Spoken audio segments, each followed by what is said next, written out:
We often talk about the toll that sleep disorders take on our bodies and our spirit. But today we'll look at the cost in dollars that sleep disorders exact on our wallets. I'm Jay, and this is Somnilopod.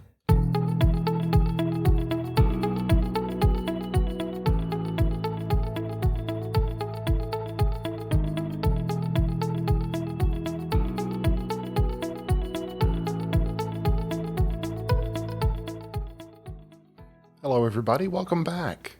I came across an article recently in the Journal of Clinical Sleep Medicine, and it was from October of last year, and it talked about the utilization and expenditures for sleep disorders in the United States on healthcare. And I thought it was interesting, and it raised a couple of questions for me. So I wanted us to just sort of look at that information. One of the things they looked at and that they found was that the participants that they were studying, on average, the majority of the patients that had sleep disorder centers or that had sleep disorders were non-Hispanic, white, and female, and they had a higher proportion of comorbidities or other types of medical illnesses associated with those sleep disorders. And what they found was that they had an increased utilization of office visits to their doctors. They also had an increase in prescription medications and an increase in emergency room visits. All told, they average, and the authors admit that this is a conservative number. They estimate that the cost of sleep disorders was approximately $94.9 billion. Nearly $95 billion, and that's in 1 year. Now, a couple of questions that I had about this. Why women? And that sounds like an episode topic, so we may address that in the future. But also, what about the fact that the sleep disorders that we have can affect other areas of our lives other than just going to the doctor? So there has to be some more cost to that the authors weren't including in their study. So I did a little more research, and I looked at the website for the National Safety Council. And this website, it's actually a not-for-profit organization in the United States that focuses on safety. Safety at home, safety at work, and safety on the road. And they have a lot of really interesting and really good informative information. So I recommend that you check that out, just for your own edification. But one of the things that they have done was to look at specifically the cost of undiagnosed sleep apnea. And as we have mentioned in the past, sleep apnea is a breathing disorder that happens at night while we're sleeping that affects our ability to breathe normally throughout the night. It's typified by periodic interruptions in breathing. And there are approximately 20 million people in the United States alone that have undiagnosed sleep apnea. So what they considered was to look at other areas where this disorder could be having an impact. They have some interesting numbers that they estimated. Overall, their estimation was that the impact of just this one sleep disorder was approximately $149.6 billion. And they broke that down into some categories.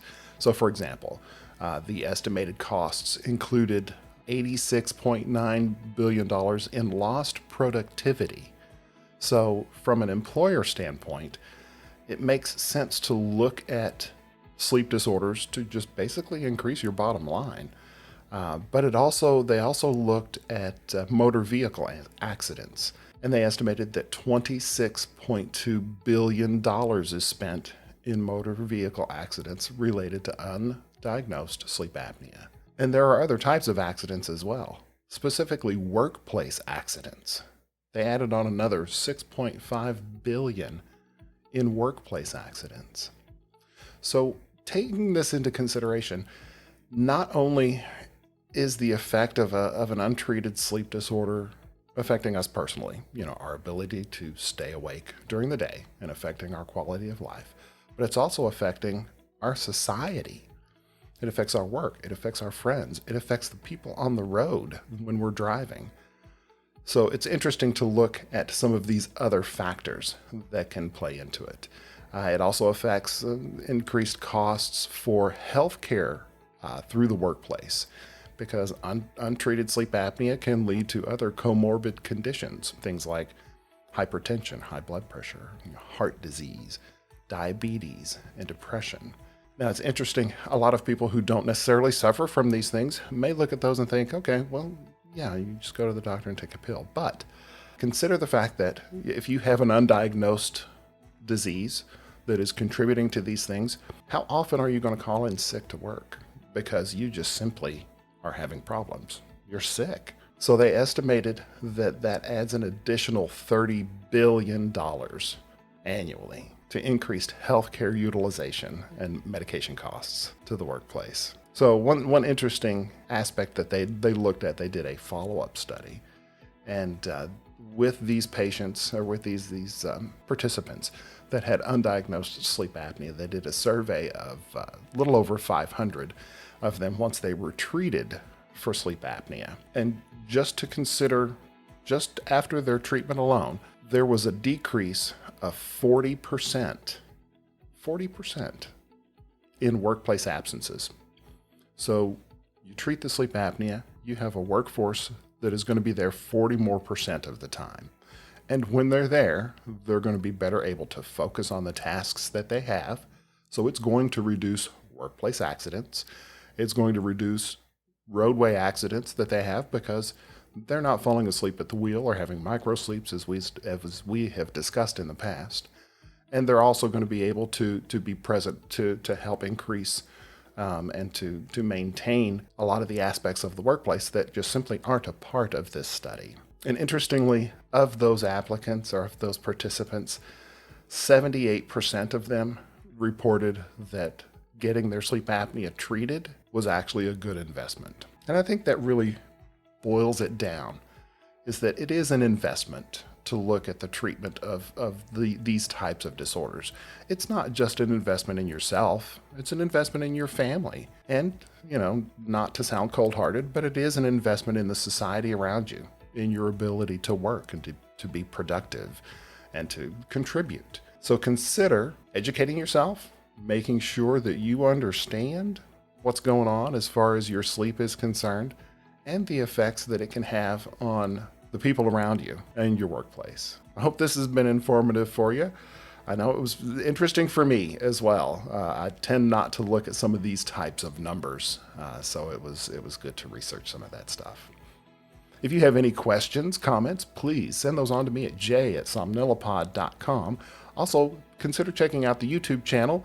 It is just Somnilopod on YouTube. And adding some interesting, different content, a little bit shorter content, so you can check that out at your leisure. And moving forward, as I say, if you have any questions, just let me know. So until we talk again, please remember to make sleep a priority. Thanks so much.